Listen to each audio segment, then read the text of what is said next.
Welcome back to our special edition of CBS 11 News at 6, COVID and the classroom. Tonight, 68% of Rockwall ISD students have chosen to return to the classroom. But the district says that social distancing requirements are honestly going to make that impossible in its two high schools, so they have now come up with a hybrid solution. Students with last names that start with A through K will attend in person on Mondays and Tuesdays. Then they'll learn remotely the rest of the week. Students with last names starting with L through Z will attend class in person on Thursdays and Fridays, and then learn remotely the first 3 days of the week. The district says it is also stockpiling extra PPE. School for them will start on August 26th. HEB ISD welcomed back teachers and staff this morning with a parade.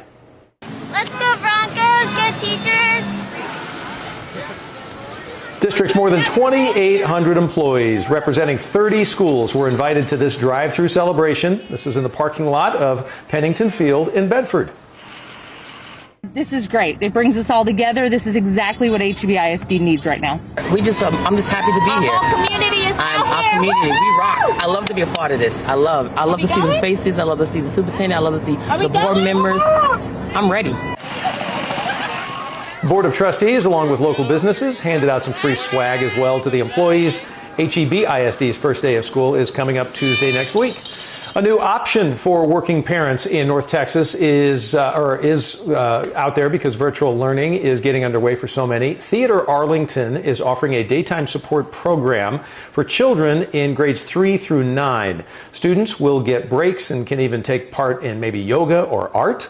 The theater's business manager, Cindy Honeycutt, says that she hopes that parents can feel a little more confident going to work, knowing that their kids have a place to learn.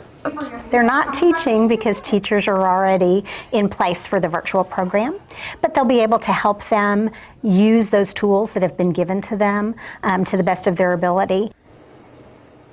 And masks are going to be required for children over the age of 10, and temperatures, we're told, will be checked at the door. Only 10 children will be allowed in a room at a time as well. We have heard so much from parents and teachers about going back to school, but we haven't heard a ton from the kids, and that's why Brooke Katz held a group chat today with kids of all ages to talk about their feelings and their concerns. Anxious to hear this. Yeah, Doug, these are strange times for all of us, but I can't even imagine being a kid right now. And the ones I spoke with shared some emotions I think we can all relate to. Here's a story of 13 kids, all different ages, but sharing the same experiences because of COVID-19. It's a little bit scary, but at the same time, it's kind of normal for us now because it's been going on for like months. I think it's like kind of on my mind more because it's like every time you go somewhere, just like mask, and then you don't know where other people have been. It's a little bit intimidating, but I know that we're all just trying to keep each other safe, and so that's all I think about when I see it. Does anybody feel conflicted? Like, do you feel confused on whether or not you do want to go back? I struggle with the back and forth because like I don't want to get COVID, but I miss my friends and I miss like sitting down in the classroom. I like that we can stay at home and stay safe, but then I don't like that we don't get to interact with our teachers and our friends. What do you guys wish your parents or the schools would take into consideration? What would you guys like to see? Safety has to come first all the time. Not everybody doesn't have the money to afford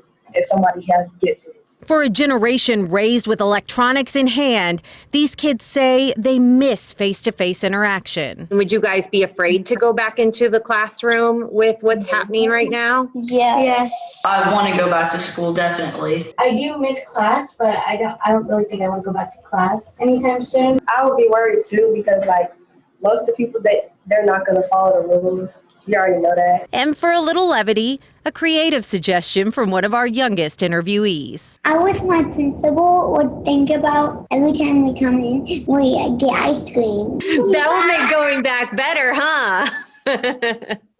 Who doesn't love ice cream, right? The kids also talked about the struggle with online learning. All of them agreed it is harder to focus while learning at home. Doug? Yeah, you know, I think back in the spring we heard a lot of, oh, I can't wait for this. And then it's like, oh, man, it's hard. Brooke, thank you. We appreciate the discussion.